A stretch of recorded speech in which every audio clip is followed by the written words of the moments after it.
शुरुआत करते हुए जफर इस्लाम साहब, अब ये सीटों को लेकर तालमेल कब होगा, कब खबर निकलकर सामने आएगी? बड़ा पेच फंस गया है, सुनने में आ रहा है। अब साथियों की तलाश तो बीजेपी कर रही है, लेकिन उसमें मुश्किलें बीजेपी के लिए बढ़ती जा रही हैं। देखिए चित्रा जी, जब दिमाग में और दिल में देश हो और जुबान पे सिर्फ जनता की बात हो, तो ऐसे कोई मसले नहीं होते जिसको सुलझाया ना सके। इसलिए कि हम तो जनता की बात करते हैं, जनता ही की पूजा करते हैं, जनता के समर्पित होकर काम करते हैं, और राष्ट्र जो है हमारे लिए उसमें समर्पित होकर उसको सबसे बड़ा ऊंचाई में प्राथमिकता देते हैं। ऐसी पार्टी को किसी के साथ अगर समझौता करना है तो कोई दिक्कत ही नहीं आती, इसलिए कि हमारा लक्ष्य जो है जनता की सेवा है, उस पार्टी का भी लक्ष्य जनता की सेवा है, तो कोई दिक्कत नहीं, हो जाता है। जब परिवार के बारे में चिंता करनी होती है ना, तब कोई दिक्कत आती है। यहाँ तो कोई परिवार की चिंता है नहीं। अरे दक्षिण की तो चिंता है, परिवार की चिंता ना हो, दक्षिण की तो चिंता है। दक्षिण में कमल कैसे खिलेगा? साथियों की तलाश के लिए अलग अलग हिस्सों में लगातार जो बीजेपी नजरें गड़ाकर बैठी हुई है, और अभी तक टीडीपी के साथ भी टीडीपी की महिला नेता बैठी हुई है, लेकिन सीटों का फॉर्मूला क्या होगा, यहां पर भी अभी कुछ निकलकर सामने नहीं आ रहा है। जफर साहब, चित्रा जी, हमारे यहां वैसा कोई लीक नहीं होता है कॉन्वर्सेशन। हाँ, आपको ही पता है अच्छे से, जो चर्चा होती है वो चर्चा जब पूरे तौर से मुकम्मल हो जाती है तो जनता के सामने, टीवी के सामने रख देते हैं, मीडिया के सामने वो रख दिया जाएगा। इतना जरूर कह सकता हूं कि जो भी क्यास आप लोग लगा रहे हैं, ये दिक्कतें, वो दिक्कतें, यहां समझौता नहीं, वहां समझौता, ये सब बेबुनियाद बात है।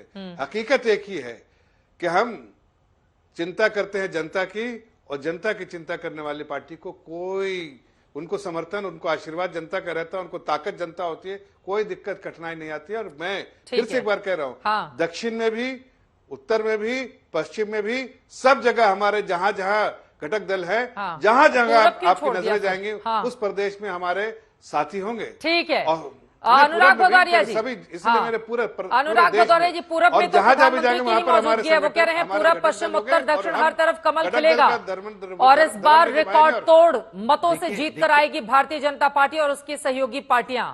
अनुराग भदौरिया जी, फिर आप लोगों के लिए मुश्किल है इंडिया गठबंधन के लिए। देखिए,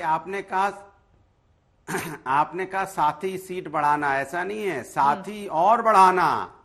अकेले हाँ। सत्ता नहीं आ पाएगी, मिलकर कुछ सत्ता को है पाना। अब इनके समझ में आ गया है कि अकेले सत्ता नहीं ला सकते ये, इसलिए लगातार ये डरे सहमे हुए, इनको पता है कि इनकी सीट का बंटवारा भी नहीं हो पा रहा है। उत्तर प्रदेश में आएंगे तो अपना दल के साथ सीट फटोवल चल रहा है, अपना दल को कितनी सीटें देंगे, निषाद पार्टी को कितनी देंगे, कुछ पता नहीं है।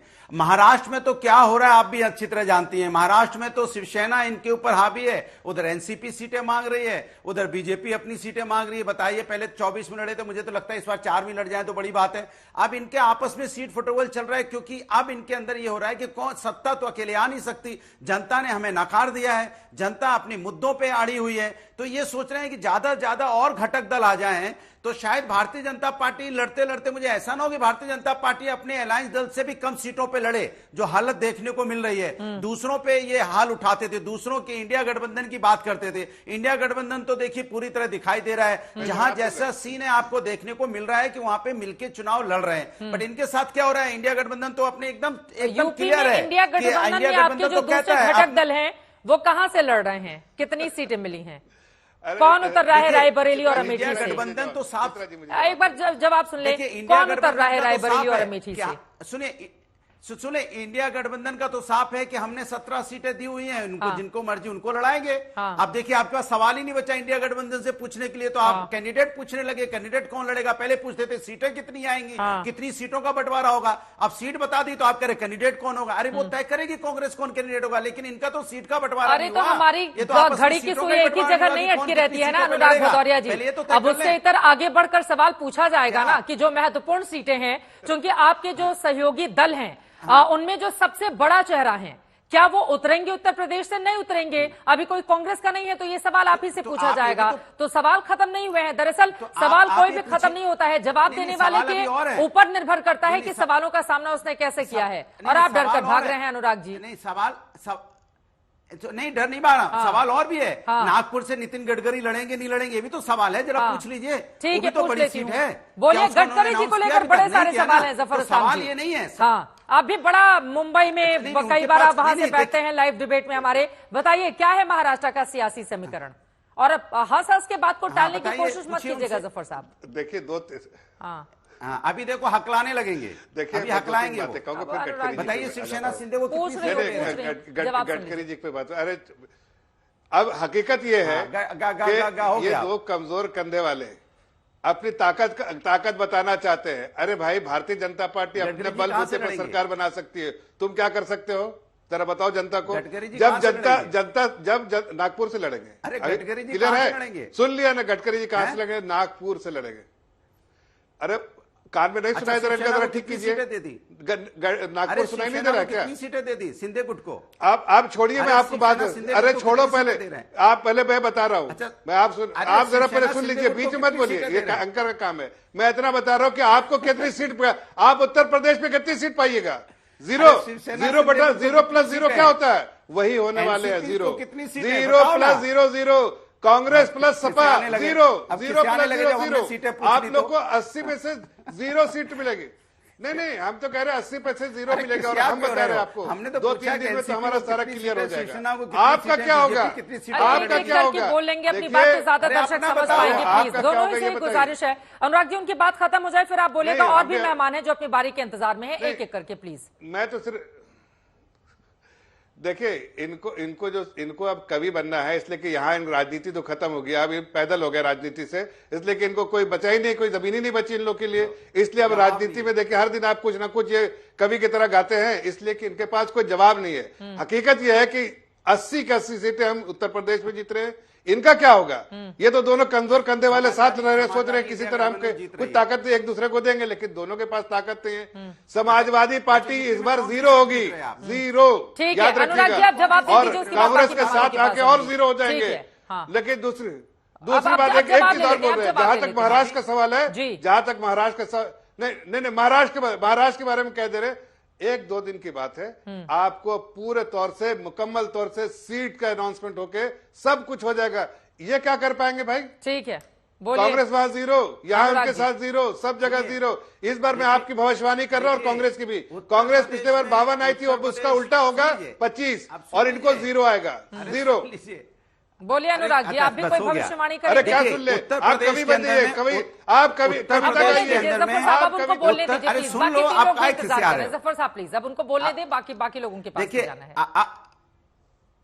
देखिए, उत्तर प्रदेश के अंदर में इंडिया गठबंधन 80 पे 80 सीटें जीतने जा रहा है। आप एक सीट भी नहीं जीत रहे हो। क्यों बता दूं आपको? क्योंकि हमारा सुख, जनता का सुख दुख हमारा एक है, और हम मंजिल हमारी सच्ची है, रास्ता हमारा नेक है, क्योंकि हम सच्ची मंजिल की तरफ चल रहे हैं। रास्ता भी हमारा नेक है। हम जनता के साथ गठबंधन करके बैठे हैं, जनता के साथ लोगों में असर हो रहा है, शामिल है। आप क्या कर रहे हो? आप पार्टियां तोड़ रहे हो।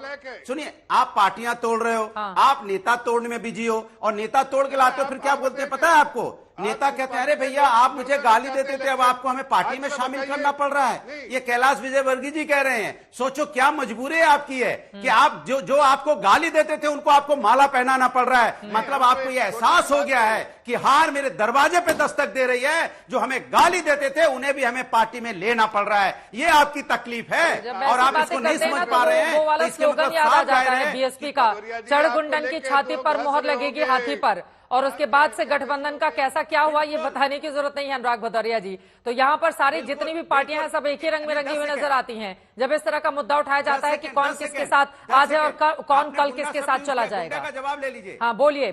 गुंडा का जवाब ले लीजिए। बोलिए। हाँ बिल्कुल। महंगाई, बेरोजगारी, किसान को हक दिलाना, गरीबों को पैर पे खड़ा करना, अगर उसके लिए हमें संघर्ष रोड पे करना पड़ता, आप गुंडा कहते हो तो मैं गुंडा हूँ।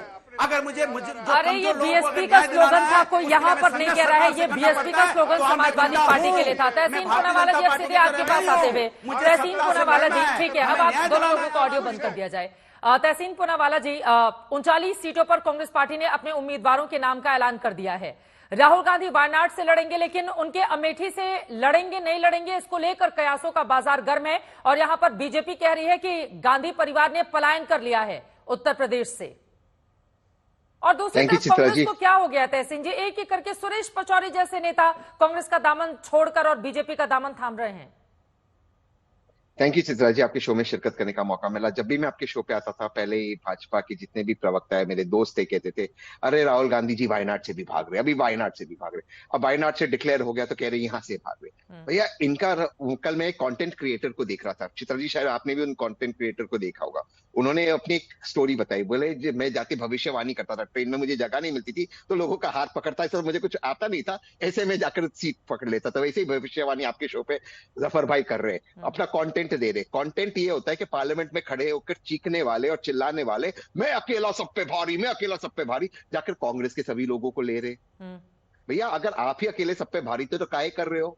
जिस ओडिशा में विपक्ष में थी भाजपा, सबसे बड़ी पार्टी थी भाजपा ऑपोजिशन के अंदर, वहां जाकर आपने अलायंस कर दिया, क्योंकि आपको सिर्फ इसी से मतलब है, आपको बाय हुक और बाय कुक आपको 272 क्रॉस करना है। आप जानते हो 272 नहीं हो रहा है। अब या भविष्यवाणी में करो, ठीक उसी ट्रेन की तरफ 80 में से 80 सीटें मिल रही। भैया 80 में से आपको मिल रहे हैं 8 सीटें, बाकी सीट जा रही है सपा कांग्रेस को, और वो 8 सीटें भी आपको मिलेगी थोड़ी सी वेस्टर्न यूपी में, क्योंकि जयंत आपके साथ है, बाकी आपको कुछ नहीं मिल रहा। ये चीज नोट कर दीजिए, पूरे देश में जहां पर भी जा रहे हैं लोग ये कह रहे हैं 50% से ज्यादा वोट शेयर वाली हैं यूपी में।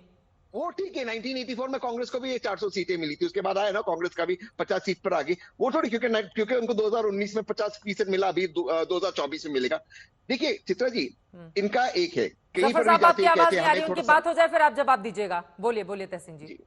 कहीं पर भी ये जाते ये कहते कि ये गलत है, वो गलत है।